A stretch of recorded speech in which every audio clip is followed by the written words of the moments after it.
The Volquest 2-Minute Drill is brought to you by Food City, official tailgating headquarters of the Vols. Alongside Eric Kane, Brent Hubbs, Volquest.com. It's a Food City 2-minute drill that's going to be a lot longer than 2 minutes, so just settle in. Tennessee is in the market for a baseball coach as Tony Vitello makes history in becoming a college baseball coach as a major league manager with no professional baseball experience. Danny White meets the media today. He's met with the coaching staff. He's meeting with the players.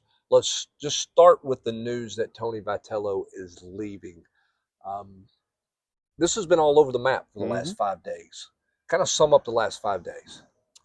You hear something at one time, and then an hour later it's different, and then everybody's an insider and telling you stuff, which I appreciate, don't get me wrong, but it's been all over the map. I think that's the best way to characterize it. I think Tony was really struggling with this. I think he was torn. And to me, it's a no-brainer. Go take the job. It's a once-in-a-lifetime opportunity, right? And that's kind of what a normal person would do. But Tony's not normal, right? He loves these kids. He loves this place. He loves what he's built here, understandably, and I think he had a hard time leaving his guys. Well, I think that's definitely the case based on my firsthand account of him as he got in the car for the last time and left Lindsey Nelson Stadium. That meeting, not surprised to anybody, was really, really hard. Let's talk about Danny White's press conference. Clearly, he had some things he wanted to get off his chest and make very clear. He was also as transparent as he could be, answered anything and everything out there. Give me your big point takeaway before we dive into it. Yeah, obviously there's been some talk about there in baseball and Lady Vols basketball, really just resources in general, for his athletics department. I think he wanted to make it abundantly clear that the university is resourcing baseball from an NIL perspective, from a rev share perspective, from a $109 million stadium renovation perspective. I think he wanted that message out there, like saying, hey, if you come and coach at Tennessee, you come play at Tennessee in baseball, you're going to be competing for national championships because you're set up for it in that regard. So I think that was a big reason why he kind of wanted to get that out there. Yeah, I think it's important for people to understand rev share and NIL are two different things. There's rev share and then there's third-party NIL. So basically you have a bucket, and your rev share goes in the bucket and your third-party NIL goes into the bucket. Football has the biggest bucket. Basketball has the second biggest bucket. The rev share component at 5% is a bigger bucket than the baseball rev share component. But the third-party NIL component for baseball is probably bigger than the women's basketball NIL component in that bucket. I think it's hard for fans to understand because there's so much lingo. What is this? What is that?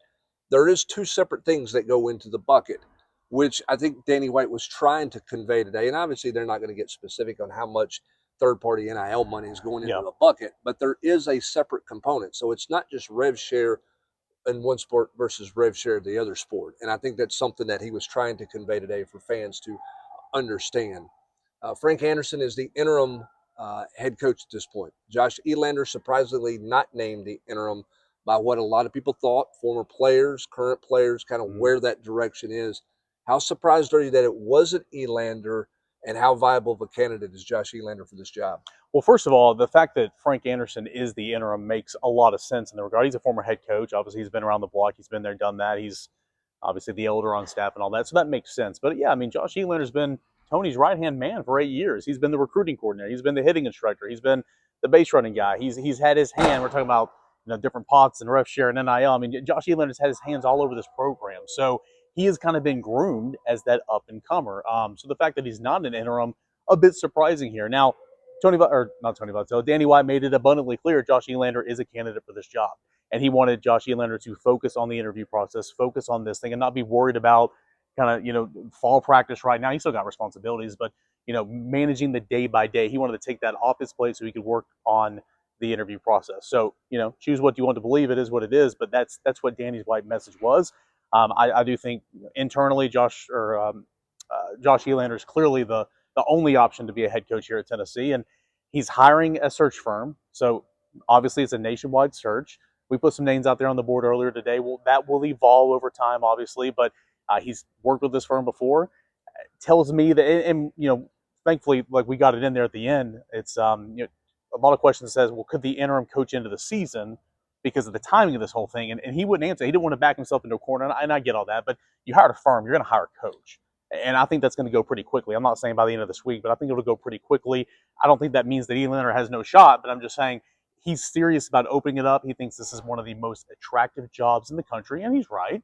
and he wants everybody to have a fair shot. But Josh Elander absolutely going to be a candidate. Well, and I think you have to go quickly in part too. You have the #1 recruiting class. Now, how well it holds together after this Tony news in general, we'll see. But if you're a recruit, you're going to be asking a lot of questions. Who my coach going to be? I'm signing in 2 weeks, two and a half weeks. What are we, where's it at? What are we doing here? So I think that's in part why you're trying to go as fast as you can in effort to try to hold things together.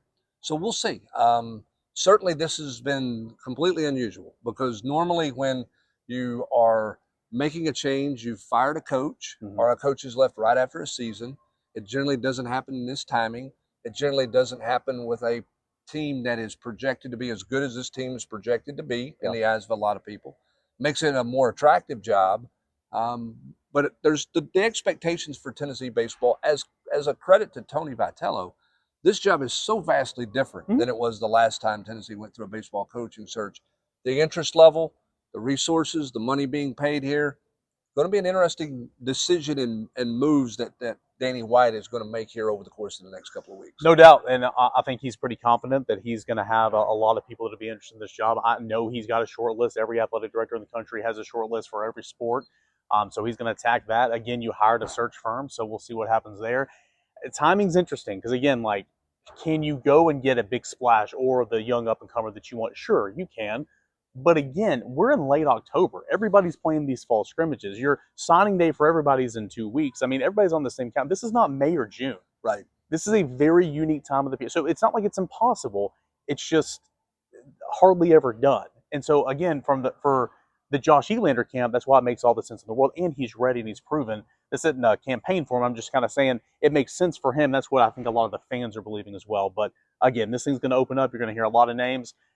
I'm intrigued to see, and I think it's going to go fast. I'm intrigued to see kind of where this lands and what the reception is going to be. Yeah, certainly. It's going to be interesting. The irony of all of it is when you look at the hiring history of Danny White, Josh Elander's resume probably fits that bill as perfectly as any. So if it's not Elander, could he go find an Elander at another school? So we'll see what happens. Obviously, that this job, the elevation of this program creates a different coaching pool for this job that has ever been created before. So do you go find somebody who's got a head coaching experience and has run a program versus promoting somebody into that role who's never done that before? And I tried to get, I asked him point blank, what are you looking for? Do you want a pitching? Do you want hitting? Do you want a recruiter? Do you want old, young, experience?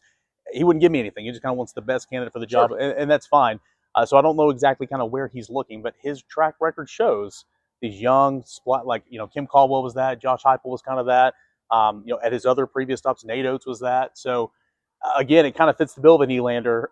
Elander's already here, so we'll see what happens. But this is a different type hire because of the elevated status of this program right now. Yeah. And the resources you're putting into it. It's different. It is 100% different. And he said it, and you reference it.